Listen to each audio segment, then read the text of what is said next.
Hey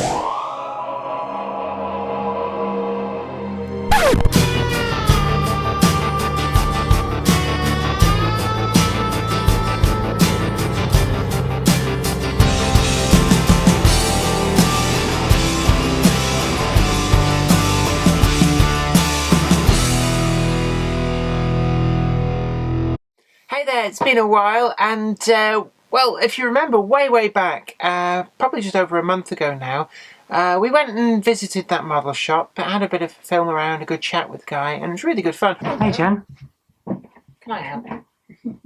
Just having a browse. And I came away with a couple of bits, because really the prices were just so good, it would have been rude not to.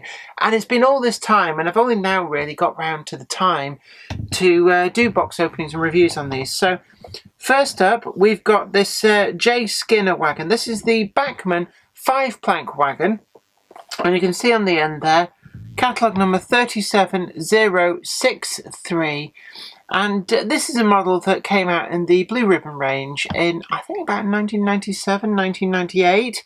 And it still holds up today. It was one of the first of the really high quality wagons to come out from Bachmann, and it's been produced in so many different liveries. A lot of these colourful liveries of the 1920s, 1930s, and whilst some of them probably aren't strictly speaking accurate for this later period wagon, for people like me and you, they look alright. So we're going to take it out of the box, and you can see there, still left the price on £8.50 for this wagon. I know it's a slightly older stock wagon, but brand new in the box here. You're not going to get close to that, even second hand these days. So that was pretty good find.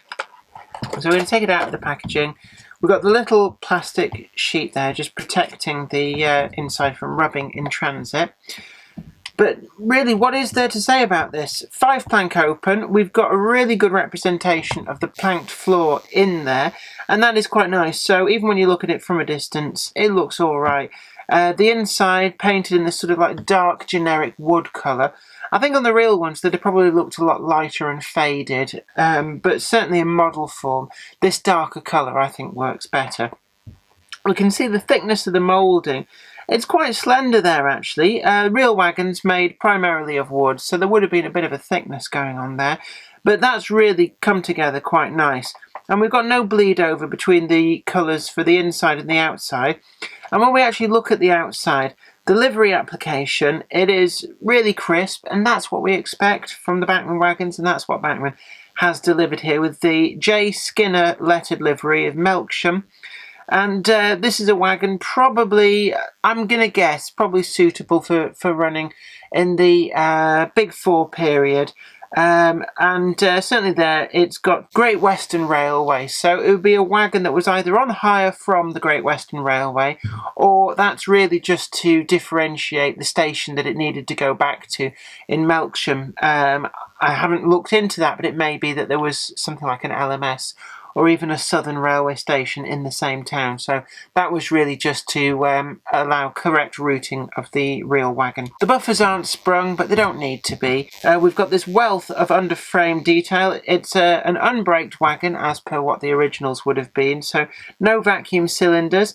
We've got the couplings there in the NEM pockets, and they are the slimline tension lock couplings, so you can very easily swap them out if you want to change the couplings for something else.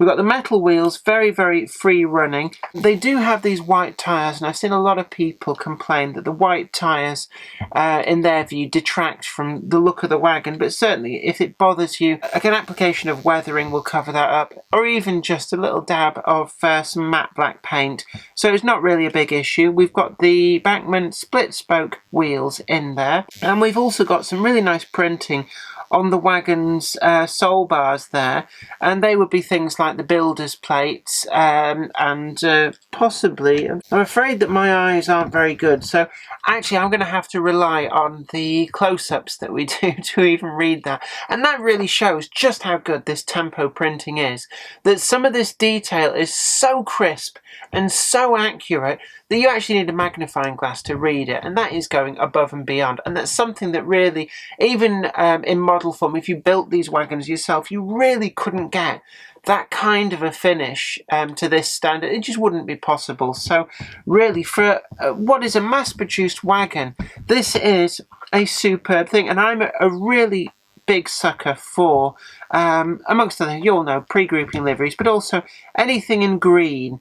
Green is my favourite colour. I know I'm wearing a sort of pinky purple today, but my favourite colour of all time is green. So any of these wagons that Bachmann and Oxford Rail produce in the green, I tend to gravitate towards them. And they're actually a little bit few and far between, strangely enough. But here we are, and it really just, it's one that's going to go into a display cabinet, so I'm not really too bothered about the period that it keeps with. But there's not really much else to say about it. All of the brake detail on the underside, these are all separately applied pieces, and I'm just looking at the brake handles versus the mortise gear underneath, and everything does line up. And if you run it through the angles in your head, the brake assembly on this wagon has been assembled correctly, which I know you're saying, yes, well, it should be, but I have seen some of these wagons that are assembled backwards. It's no big deal to fix it, but it's nice to see that it has been done correctly.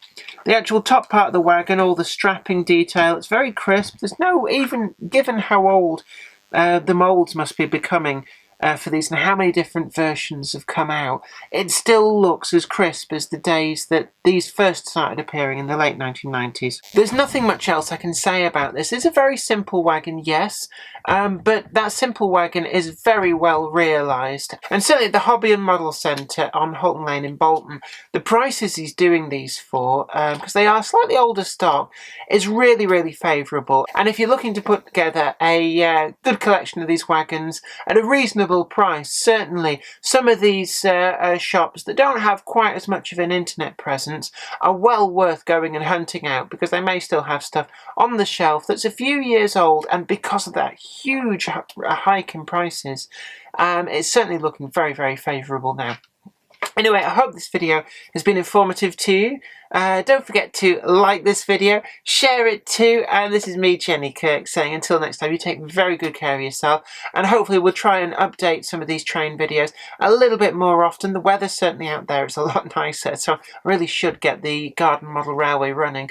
But really, really busy with writing related stuff at the moment. But anyway, you take very good care of yourself, and until next time, bye for now.